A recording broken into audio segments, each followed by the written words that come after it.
Welcome to Essential Ethics with the Markkula Center. My name is Anita Varma, and I'm the Assistant Director of Social Sector Ethics as well as Journalism and Media Ethics.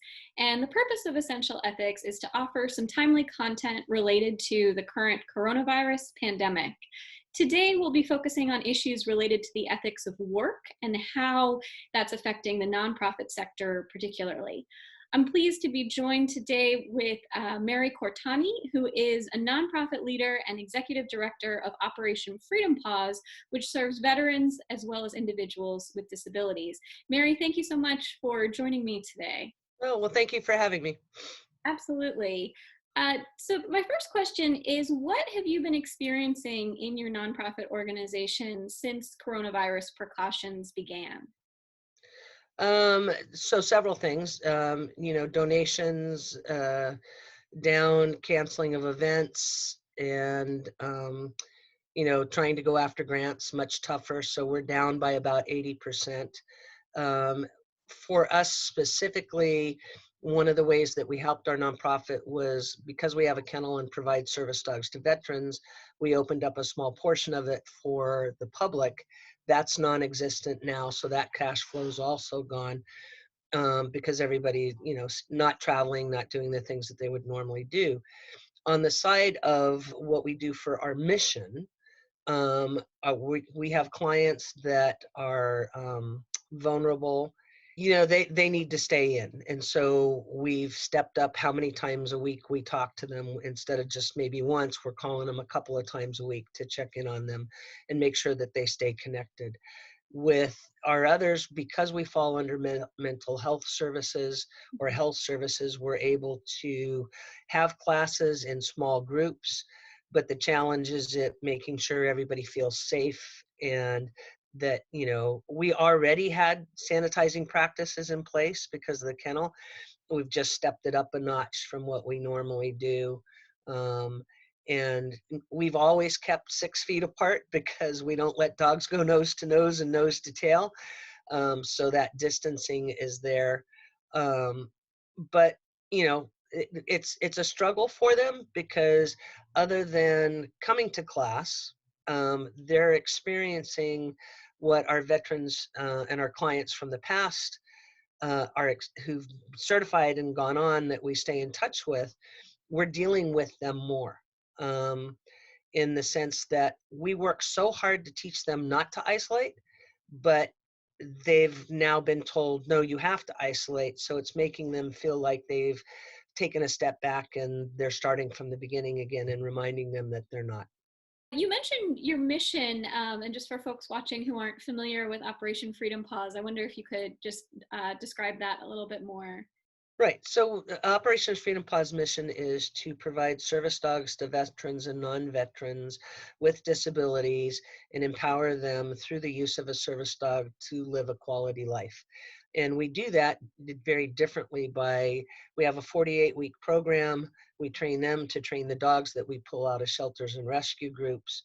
But we offer therapists at every training class, therapists available outside of it, outings, which we're not able to do now because of the virus,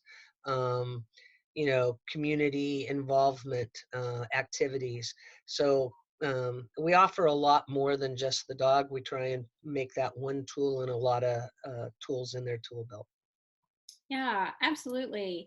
Thinking about all the people that it must take to do that programming and offer those services, could you speak a little bit to the impact the coronavirus restrictions have had on your employees and staff?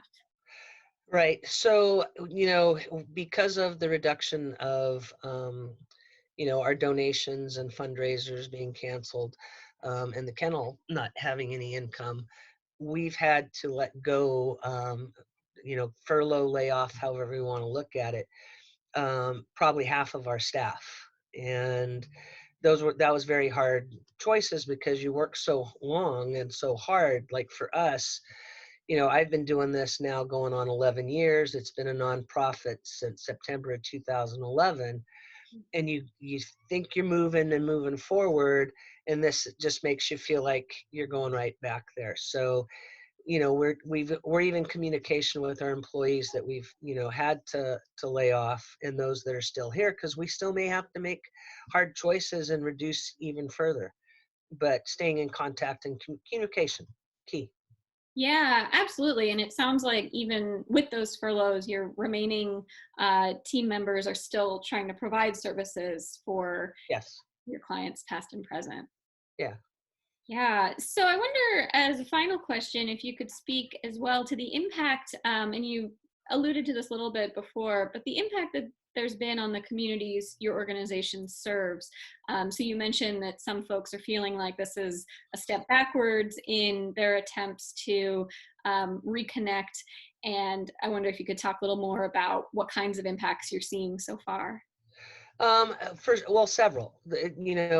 As I mentioned, we work really, really hard to get our clients to get back out and be active members of societies in their communities.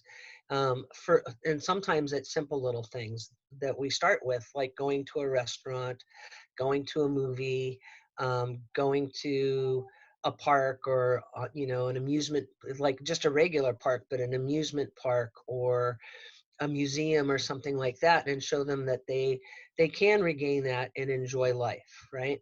Well, all of that's shut down, Right. Right. and so they're they're not doing that. But where we empower them to do that and teach them how to go about it using their dogs, it also means we have a profound impact on our community. So the restaurants like Old City Hall that we would go to every Tuesday and Saturday after class as a group, we're not able to go to now. And so not only is the program and our clients suffering because they don't have that social interaction and connection peer to peer with somebody who isn't going to judge them, the restaurant, who besides being amazing and supports us, isn't getting the revenue from that, right? And then it ripples out. I mean, because we would go out into the community and do training exercises, whether it was at the grocery store or a retail store or walking around downtown and things like that. So that in turn, the coffee shop, all of those things, it's we're not able to do them, and the businesses in our community aren't able to reap the rewards from us being able to do those things. Yeah, so absolutely, I think you termed it really well. The ripple effect or the network effects here aren't just isolated to one organization or one set of communities. Right. If folks who are trying to help and in a position to help would like to get your thoughts on what they can be doing right now, what would you suggest to someone who wants to support the nonprofit sector right now? You know, and thank you for asking that. There's several, right? The very first is understand your passion. Everybody can have a different passion and a different cause that they want to support. And while we're going through this and we're all having to self-isolate and not be able to be out, don't forget your nonprofit. Don't forget what cause you are passionate about. And you may be struggling yourself, but a simple $10 donation on a monthly basis, um, sometimes a note that says, hey, I can't help you right now, but you're on my list for when I can get back in the future. Thinking about long-term planning. There's so many different things. If you have stock, um, market's down right now, right? But at the same time, you transferring that stock to your nonprofit of choice can help them in the future if they're trying to build a reserve so that they can survive beyond tomorrow. Legacy building. There's so many different ways that individuals can help with nonprofits. And, I'm not really good at the one that's asking for money, but think about, who do you not want to be forgotten? Because we experience that today with, you know, and maybe I'm sensitive to it because of what we do and trying to save lives. Because the reason we're providing service dogs is to prevent the suicides, right? And to show people they can live a quality life. And right now with the epidemic, with loved ones not being able to say goodbye to family members, or our first responders and doctors and nurses on the front line exposing themselves and their families, there's grief. And it resonates for me because what we do, trauma is trauma, and we try and heal that trauma in different ways. Um, so sometimes something as simple as thank you. I appreciate what you're doing.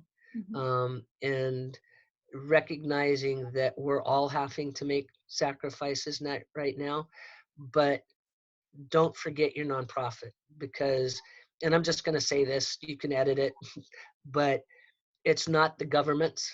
It's, yes, we're trying to get those grants and those loans so we can survive. But when it comes down to it, it's not the state, it's not the federal government.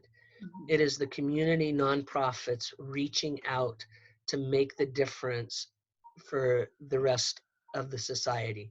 And it could be local community, it could be out in other areas. But those are who really, truly need the support. And we have to rely on each other to be able to help each other. Absolutely. Well, thank you for your time, Mary, and for sharing your insights today. We wish you well.